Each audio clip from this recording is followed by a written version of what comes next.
23 अक्टूबर 2019 को नवाज शरीफ साहब की अचानक तबीयत खराब हो गई, जिस पर उन्हें लाहौर हॉस्पिटल ले जाया गया, जिस पर नवाज शरीफ साहब की वहां ट्रीटमेंट हो रही थी और मैं भी बदकिस्मत शख्स वहां पर ड्यूटी पर मामूर था।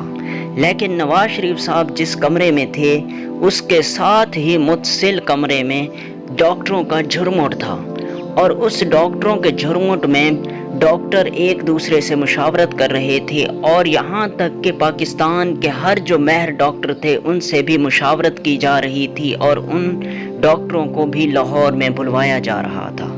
जिस पर मैं ड्यूटी पर मामूर था तो मैंने देखा, मौके की मुनासबत जान कर के नवाज शरीफ साहब के रूम में कोई भी नहीं है, नवाज शरीफ साहब तनहा लेटे पड़े हैं। जिस पर मैं मौके की मुनासबत जानकर नवाज शरीफ साहब के रूम में मुंतकिल हो गया और मैं नवाज शरीफ साहब की तरफ देखता रहा। नवाज शरीफ साहब ऊपर छत की तरफ देख रहे थे, उनके हाथों की उंगलियां दूसरे हाथों की उंगलियों में दबाकर पेट पर रखी हुई थी।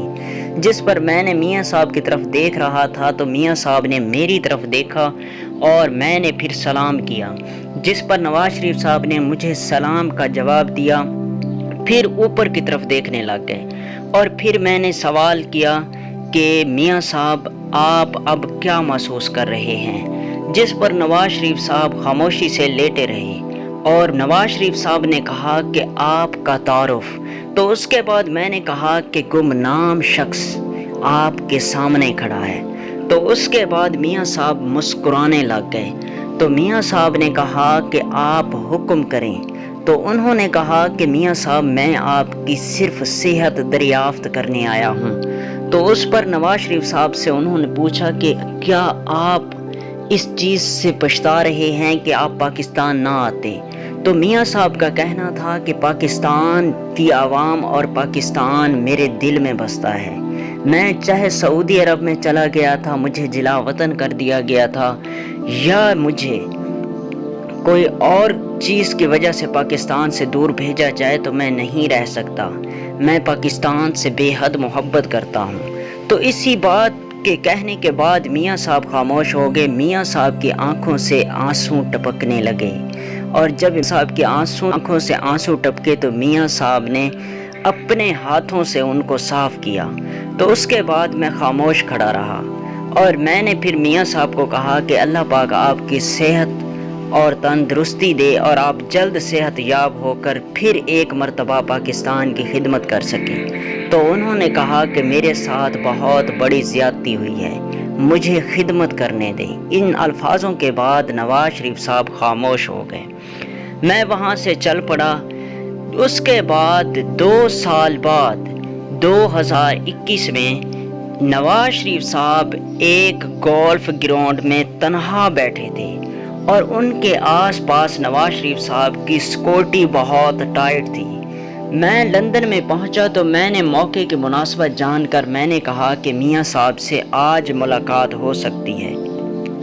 जब मैंने नवाज शरीफ साहब के चेहरे को देखा तो उनके आंखों और चेहरे के जो अक्स थे मैंने वो पढ़कर ये सोच लिया था कि नवाज शरीफ साहब बहुत उदास बैठे हैं। जिस पर गोल्फ में लोग गोल्फ खेल रहे थे, नवाज शरीफ साहब एक बेंच पर बैठे उनको देख रहे हैं और सिक्योरिटी के झुरमुट में से मैं नवाज शरीफ साहब के पहुंचने के पास कामयाब हो गया। जिस पर मैंने नवाज शरीफ साहब को सलाम किया तो नवाज शरीफ साहब की जैसे हाजिर दिमागी होती है, नवाज शरीफ साहब की याददाश्त इतनी मजबूत थी। नवाज शरीफ साहब ने मुझे पहले ही कह दिया, गुमनाम शख्स क्या हाल हैं आपके। तो मैंने कहा कि मियाँ साहब मैं बिल्कुल ठीक हूँ। तो नवाज शरीफ साहब ने कहा कि गुमनाम शख्स आपका यहाँ आना कैसे हुआ।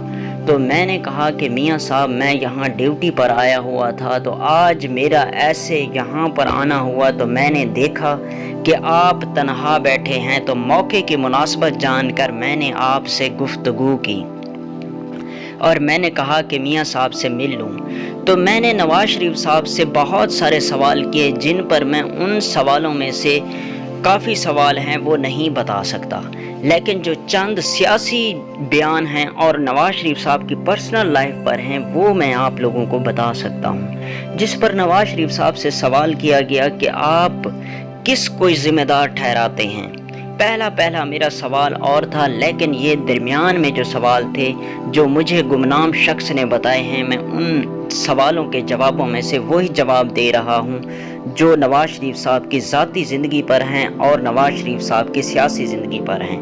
تو ان کا سوال تھا کہ آپ جو ہیں کس کو ذمہ دار ٹھہراتے ہیں کہ پاکستان کے آج کی جو حالت ہے اس پر نواز شریف صاحب نے کہا کہ میں آج بھی جنرل باجوہ، جنرل فیض اور اس کے بعد جو سب سے بڑا ہے وہ ثاقب نثار ہے، میں ان 3 لوگوں سے یہ امید رکھتا ہوں کہ ان کا جو حالات ہوں گے وہ بہت برے ہوں گے۔ میں نے اللہ پاک پر چھوڑ رکھا ہے، اب دیکھنا یہ ہے کہ اللہ پاک کیا انصاف کرتے ہیں۔ تو انہوں نے کہا کہ کیا آپ کو پاکستان کی عدالتوں سے یہ یقین ہے کہ آپ کو انصاف مل جائے گا؟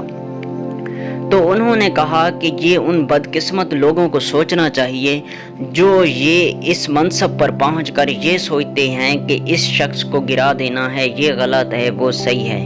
انہوں نے کہا کہ انہوں نے میرا دل پڑھ کے دیکھا ہے، میں پاکستان سے بہت محبت کرتا ہوں۔ تو انہوں نے کہا کہ میاں صاحب اب کب پاکستان آئیں گے؟ تو میاں صاحب کے انہی الفاظ پر میاں صاحب کچھ دیر کے لیے خاموش ہو گئے۔ ان کی آنکھوں اور ان کے چہرے سے ایسے لگ رہا تھا کہ میاں صاحب اب بولنے کی ہمت نہیں ہے، کیونکہ میاں صاحب اس ٹائم بہت زیادہ افسردہ تھے۔ تو اس کے بعد کچھ ہی لمحوں بعد نواز شریف صاحب نے کہا کہ میں تو یہی کہتا ہوں، میری آنکھیں بند ہوں، جب کھولوں تو پاکستان گیا کھڑا ہوں۔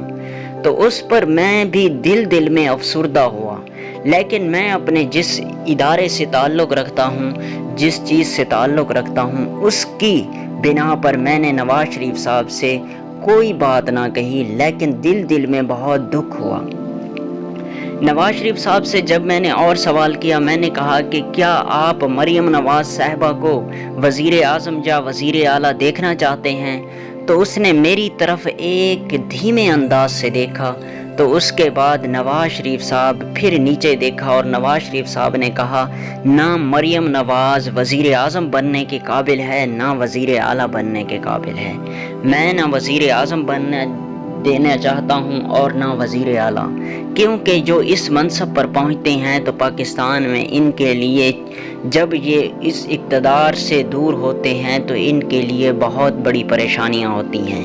میں یہی چاہتا ہوں کہ میری زندگی میں مریم نواز اس قدر ایسا نہ ہو کہ وہ جیلوں کی سلاخوں کے پیچھے ہوں یا نیب کے اور عدالتوں کے چکر کاٹ رہی ہوں۔ تو اس کے بعد جو میرے دل میں گزری، میں نے یہ سوچا کہ نواز شریف صاحب اب مریم نواز سے کیوں خفا ہیں، لیکن مجھے جواب جو ملا اس میں یہی تھا کہ نواز شریف صاحب یہ نہیں چاہتے تھے کہ میری بیٹی بھی میری طرح ملک سے دور ہو یا پھر میری بیٹی عدالتوں کے چکر کاٹ رہی ہو، یعنی پاکستان کے اقتدار میں جو بھی جاتا ہے اس کے ساتھ انتقامی کارروائی ہوتی ہے۔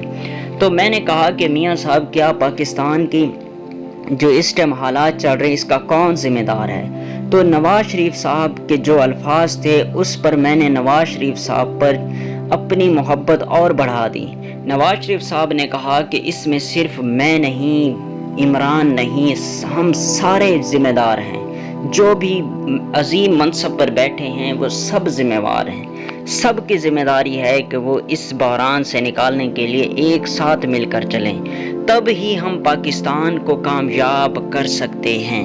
تو اس کے بعد میں نے پوچھا کہ میاں صاحب آپ وزیر اعظم بننے کے لیے کب پاکستان جا رہے ہیں؟ تو انہوں نے کہا کہ میں وزیر اعظم نہیں بننا چاہتا، مجھے خدمت کرنے دی جائے۔ جو 2 سال پہلے الفاظ کہے تھے نواز شریف صاحب نے ویسے ہی دہرایا، مجھے خدمت کرنے دیں، میں پاکستان میں بغیر وزیر اعظم کے بھی خدمت کر سکتا ہوں۔ تو اس پر میں نے کہا کہ میاں صاحب آپ اب بھی جو ہے کر سکتے ہیں۔ انہوں نے کہا کہ اب جو 4 کمپنیز ہیں، انہوں نے 4 کمپنیوں کے نام لیے، انہوں نے کہا کہ یہ جو پاکستان میں انویسٹمنٹ کر رہے ہیں یہ میری وجہ سے کر رہے ہیں۔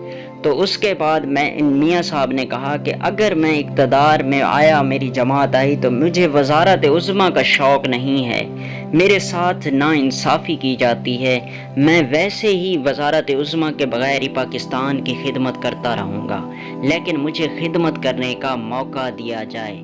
گمنام شخص۔